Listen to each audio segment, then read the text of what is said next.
Hello, everybody. Welcome to today's stream. We are live again with Factorio Go Speed Championship account. And today we are featuring a show match, which is actually an advertisement for the next edition of Factorio Speed Go Championship, which will happen in autumn. And on today's show match, we are welcoming two super famous Blitz players who actually haven't participated yet in the previous two editions. And so we are welcoming Fredrik Blomback, aka Freda, and Pavol Lisý, aka Palko, or Cheater on KGS, a very famous account.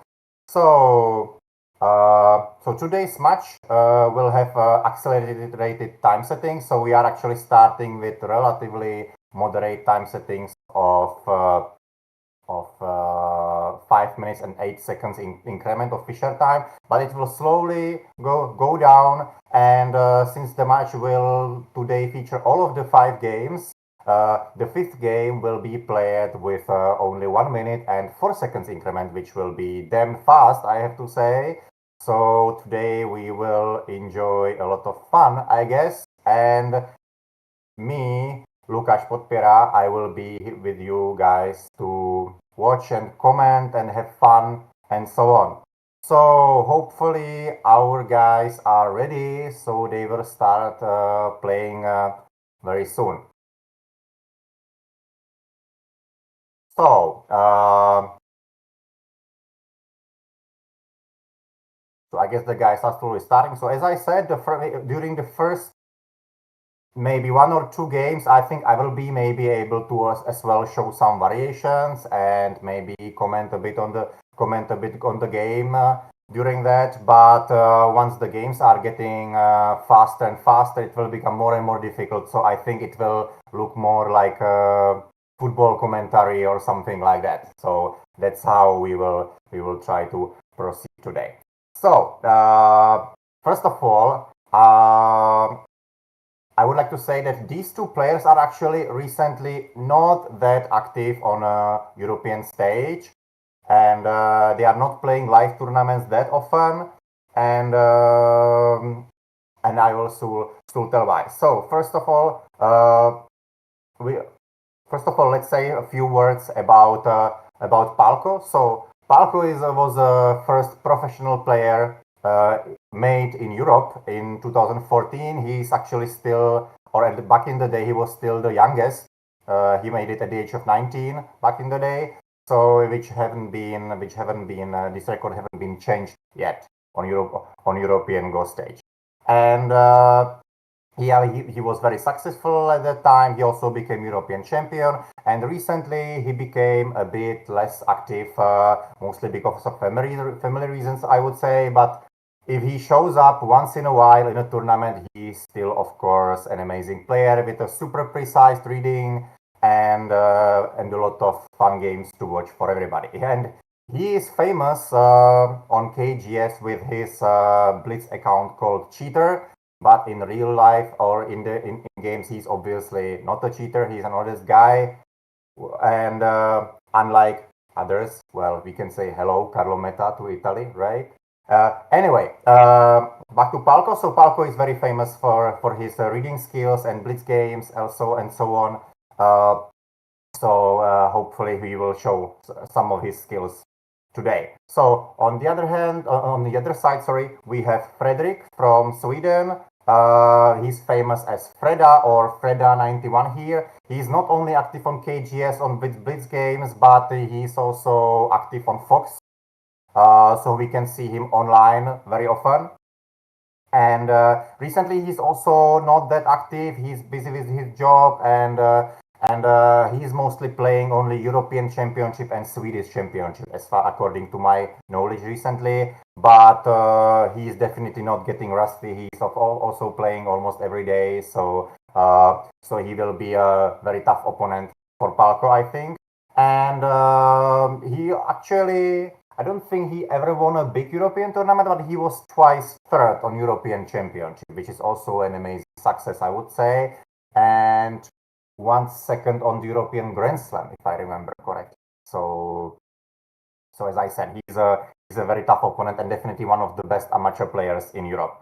What's probably the most interesting fact I have prepared from this introduction is that these two played head-to-head unbelievable number of Blitz games on KGS.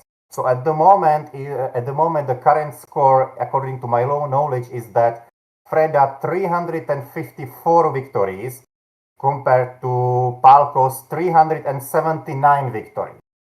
So they together played something like 700 something games, if I'm counting correctly. So it's an unbelievable number. And of course, they played these together like in like last decade, let's say. So which still is making, simply unbelievable number of games. So we actually invited these two guys to actually advertise the next edition of Factorio Speed Go Championship, which will happen in the autumn, as I said. And so far we had two editions.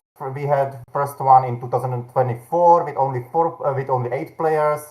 Then in 2025 we had the second one with 16 players already. Most of them were 6 dan and stronger.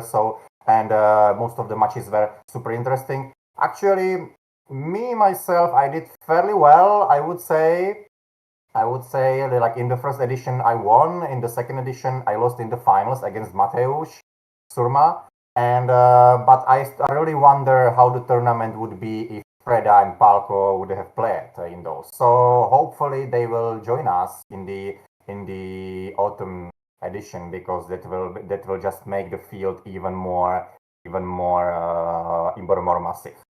So how did we actually get this tournament? So we have a sponsor, and his name is Michal Kovařík, who is a Czech 2-dan player. And actually, this is not known so much in the Go community that he's actually behind the famous video game Factorio, which has been sold something like 8 million copies worldwide, as far as I heard. So it's undoubtedly one of the most popular strategic video games ever, I would say. So so Michal is actually a sponsor of not only this. Actually, we are very lucky to have him in the Czech Go community. And this was so he's the sponsor of this tournament, and he's ready to do that again and again. So we are very grateful, and we are really looking forward to host another edition. And the idea of this format of Speed Go tournament came by Ondrej Kruml, 6-dan player from Czechia, who also is behind the scenes today as well. But in the previous editions, he was also organizing, streaming, and so on. I was also a bit operating in the background as an organizer, but mostly as a player. But thanks to Ondrej, we have this amazing stream setup and so on. And you can also ask him questions in the chat. He's there under the nickname Scourge10. But of course, I'm also reading the chat as well, so I can answer the question too, mostly regarding the game. So I would also like to say that we are planning to make this event a bit bigger, like in many ways, not only in like technical things, but also in like organizer stuff and so on. So we are also looking for dedicated streamers, producers. We are normally paying €100 per one stream. So I think this can be motivating. So if somebody is interested, especially strong players and good streamers, we are looking forward to welcome you in our team.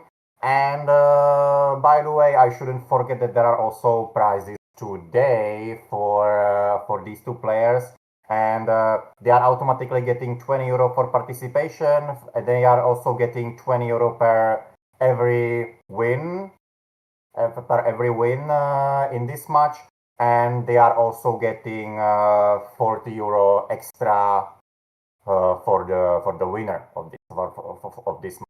What's actually really cool today is that the match cannot end too early, because what can happen in the Speed Go Championship is that the match can end with 3-0 score and it's over. Like the remaining 2 games are not being played. But as far as I know, today all of the 5 games will be played in any case. So we will enjoy a lot of fun. So hopefully I didn't forget anything regarding the introduction and so on. And now let's enjoy the game and let's see what is happening. As we can see that so far the pace is not super hectic, let's say. As I said, with 5 minutes basic time and mostly with 8-second increment, I think you can still play a very good quality game. Right, like 8 seconds is not that little, and also if you really need to play some variation fast or add some extra time, then I think you can actually add some more time relatively quickly. So the game quality might be still quite good so far. The game is absolutely even. Nothing so much special happened. Honestly, I was not that familiar with the variation in the bottom left, but it looks all logical, and otherwise not much super interesting is happening. So I would like to actually say one thing about Palco. Palco actually discovered something in Europe way ahead of everybody. And that's first half of the game almost doesn't matter.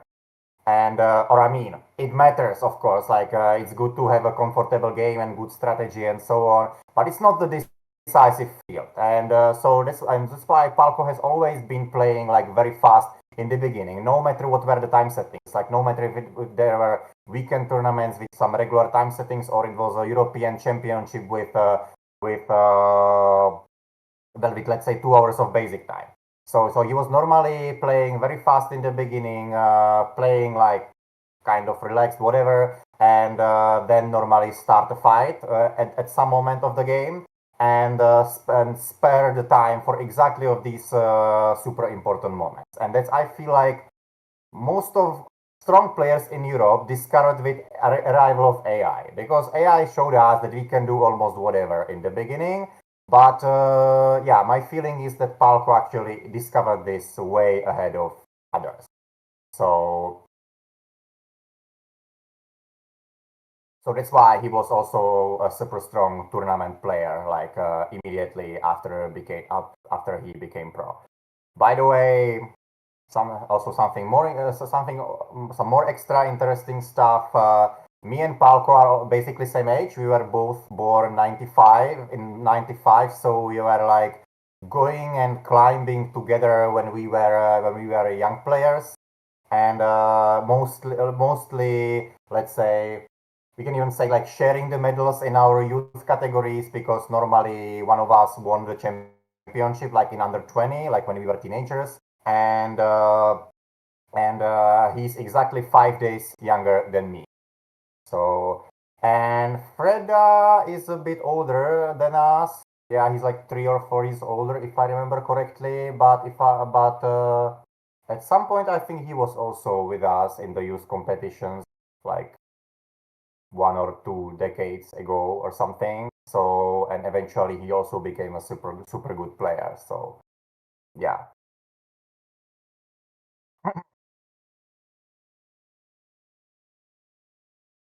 So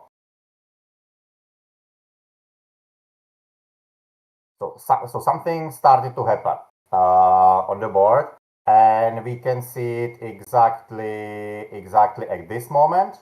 We can see it exactly at this moment, and when White decided to Kosumitsuke at Q13, and I'm not sure. I mean, how much Black was actually provoking White into this fight. but eventually white actually went through black's formation like this, and black connected. White went out, black went out, white jumps, black jumps, and then white and goes like this. Actually, to me, peep here is relatively stubborn. If I'm white, I would most likely finish up the shape just like this, and groups are kind of like floating around and chilling, and the fight is not that getting like that severe. Yeah, peep and push is interesting. Like, again, I mean, I played Palco so many times in my life that I'm not really surprised that he's aggressively taking liberties of the opponent's stones. He's also attacking very severely with another move here at J13, which personally I would call really suspicious, but I believe he knows what he's doing. I mean, he's leaving a lot of weakness around like this area, like here, like we can hardly actually call this a territory yet, like here and here. On the other hand, he's also leaving space for black to attack in this area. And in this area, black might want to set up some kind of attacking, because this stick here is not really weak at the moment. So I think it should be kind of okay for black at the moment. So as I said, I mean, the previous move, to me it felt suspicious. Like I would probably just either extend here if something locally, but I feel like white should probably start adding some stones to this group as well. Like white also didn't answer black's kick at the bottom left. Like white didn't answer here or here at S4 or S5. So that's why I think white left some weakness behind. So white played here, black played this one, and white played like this. So black is attacking.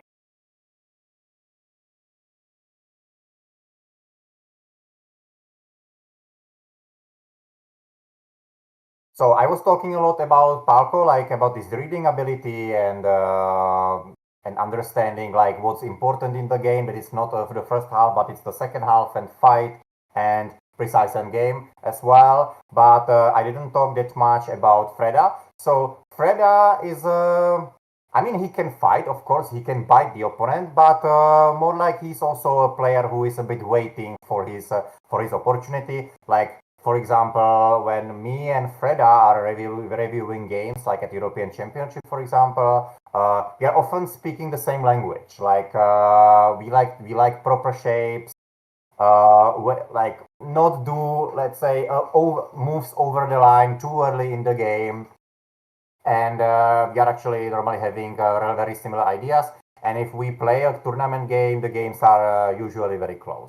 So so quite often no major fight is happening. It's been a while I played him actually. It's been a while. We also don't play Blitz that often. I should probably challenge him for a game at some point. Anyway, so his last move not yet last move. We need to move a bit forward in the review. So Palco cuts.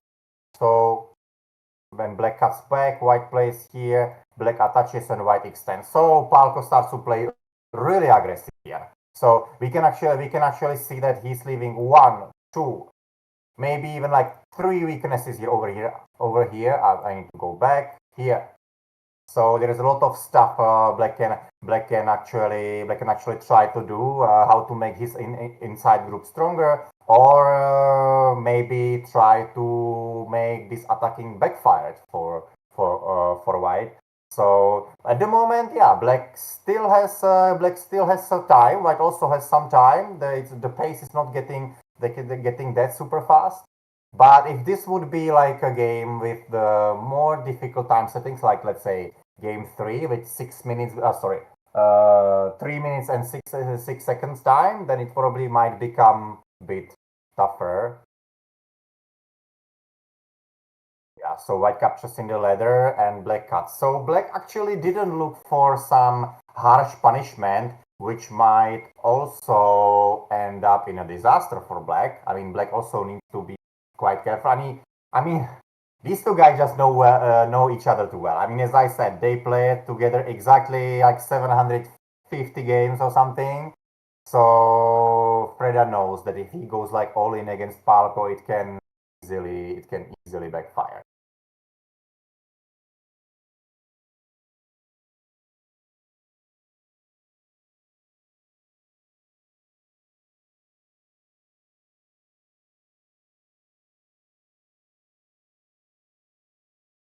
Yeah, so White is still trying to harass the Black's group a bit, but I think the attacking will be over quite soon because Black is creating two eyes very swiftly.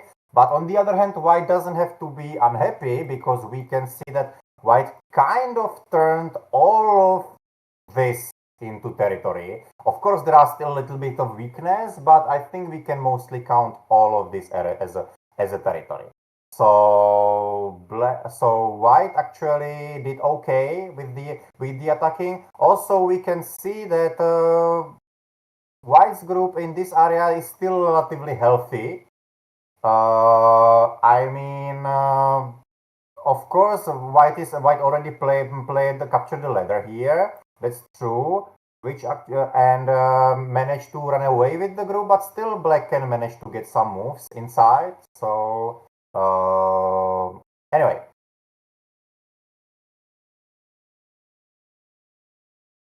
so now the pace is becoming faster.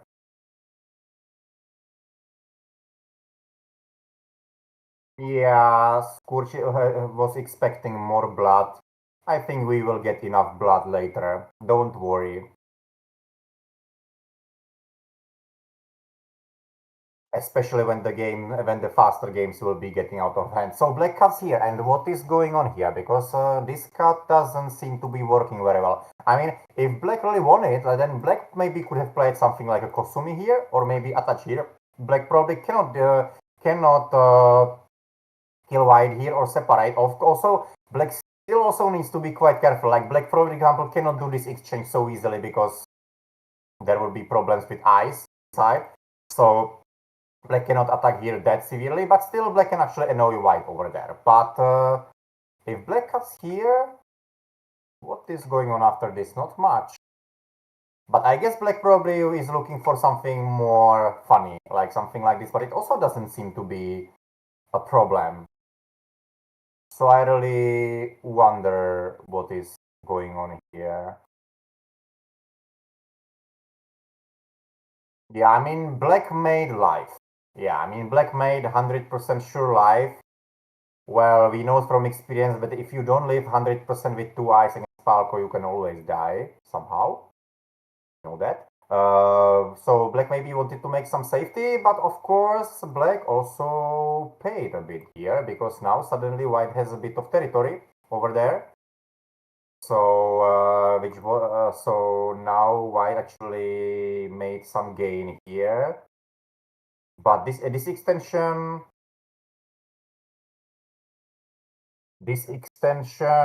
not only White actually could just answer here and not much extra is happening, but what's the main problem here? The main problem actually is that White can Tenuki that, and we have seen in the game that White immediately Tenuki'd here. And the problem is that if Black plays this one, White plays here, Black cuts, White can actually go back and capture. There is no way to run away, right? For Black, so this is kind of a problem. Black can also get some points back like this. That's a possibility for sure, but it still doesn't change the fact that, of course, getting like another move in the game, which White got over here, it's extremely valuable.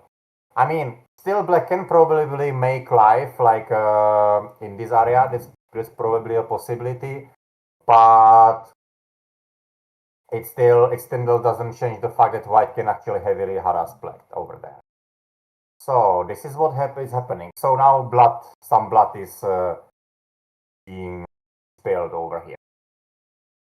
By the way, before this stream, we had slightly small technical issues, mostly on my side. And it really feels like it was mostly because of a thunderstorm that is happening right now here in Prague, Czechia. But it's slowly fading away. But I have just heard a massive storm. So maybe it's still ongoing, but anyway, everything is fine right now. At least no incentive to be outside at the moment, and we can all enjoy this stream and fun together. So I was actually wondering if White could have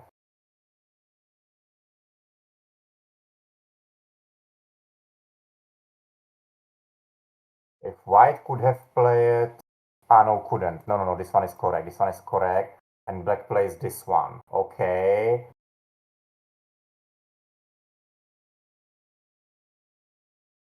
So if Black extends, then White would play this one, right?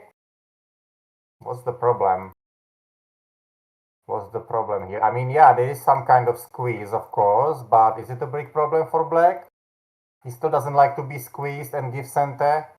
Yeah, that's probably the problem. That's the reason why Black decided to directly play here, which maybe White didn't expect, because this shape is a bit ugly, of course, but we know that empty triangles are not always bad. I mean, the great thing about Go is that when somebody explains you some kind of principle, let's say, then you don't always have to like take it's 100% true, or it's 100% truth, or it's like a dogma or something like that. Actually, normally, if there is a principle which we should follow, well, we should follow it, but in most of the cases, not in 100% of the cases.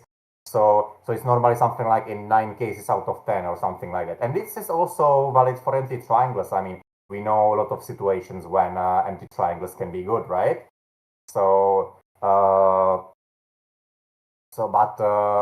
this can be actually one of them. Anyway, I was talking a lot about empty triangles, and we should move forward. So White plays here, Black cuts, White connects, and Black captures, and White gets another center move here. Yeah, I feel like White is getting a major advantage here. I mean, I see that AI is saying only White +9, which is still something that can be reversed, especially on European stage. Because we all know how we can mess up, especially in time pressure, which still doesn't change the fact that White is actually enclosing a lot of territory, getting a lot of potential, and even though Black also closed a lot of the territory, Black cannot expand so much. And even if Black makes life over here, I'm not really sure if that will be enough. However, White is looking like he doesn't even want to let Black make life, but I have a feeling there will be enough center moves in the corner to get something. And but anyway, we have also seen that at some point Palko was in a massive time pressure, right? And how quickly he played this kind of sequence. I mean, this is exactly when he's like likely one of the best in Europe, if not the best. So, and we can see, even though he's not playing live tournaments so much in recent years, he still hasn't lost this ability.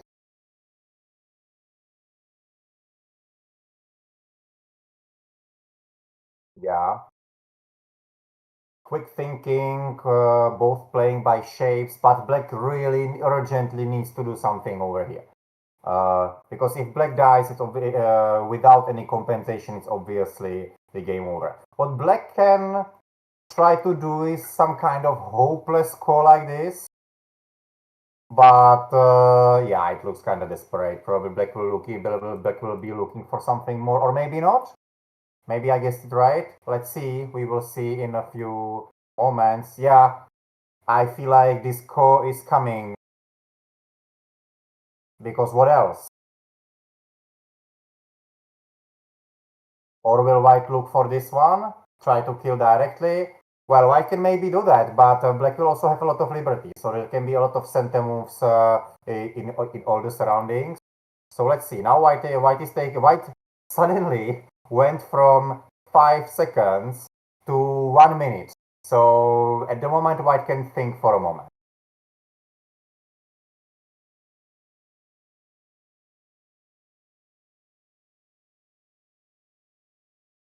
Yotongi. A. So white is looking for a direct kill. But what is this? Wait, this is not working. This is actually not precisely working. I feel like white blundered here. White definitely blundered over here because white could have either cut and we can play this kind of, as I said, hopeless call a bit. But white could also play here. And if black has this one, this.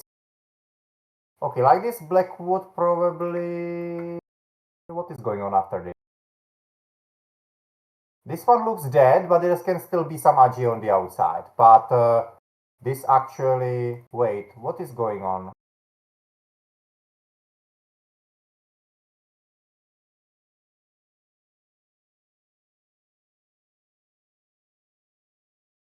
I think black missed his chance over here. I have a feeling because like what is going on after this? Not only this is Sente and this absolutely matters in at this moment.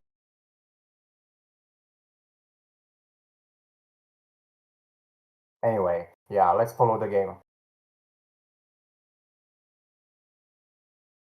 Yeah, Freda is indeed very tall. I mean, I'm tall myself. I'm over 190, but probably Freda is the only European top player who is taller than me, I would say. Yeah, he's huge.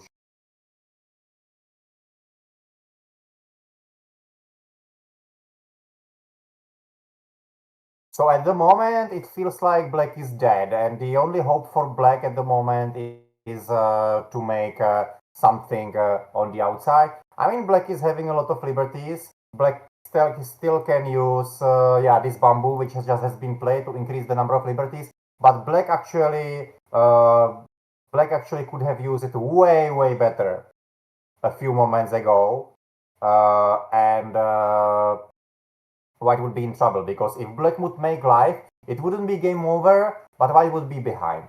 At the moment, when black is dead and black just somehow doesn't make something out of it, then it will be likely game over because white is way ahead on points.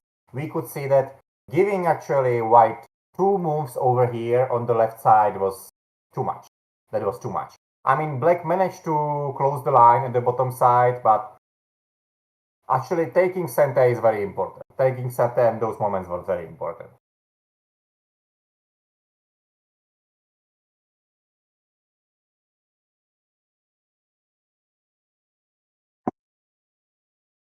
So white played the throw-in, which I wonder why. But white is down on time right now. Well, both are down on time right now, actually. So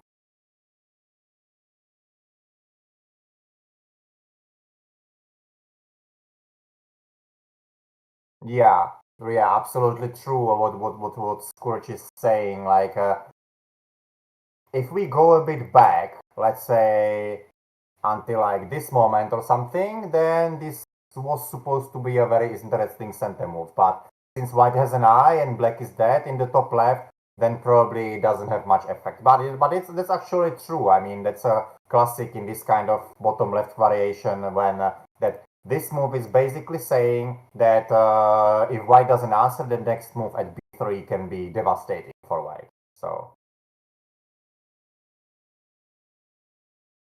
So anyway, this is the current position. White is super comfortably ahead right now.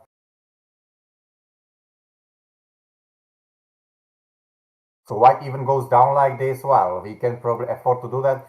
White actually, if he really wanted to play like for sure win, white could also do like this. This probably would be like my approach, I think. Since white can play this in center and still get this super big move, which is always huge. I think this is also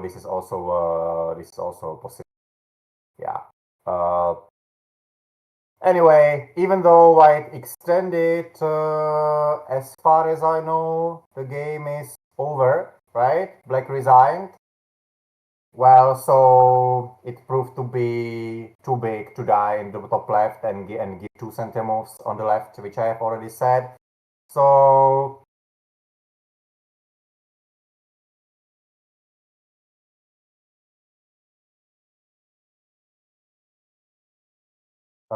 So I'm having a small break right now. The players will also take a small break, and we will be back in a few minutes. So stay here for watching more games.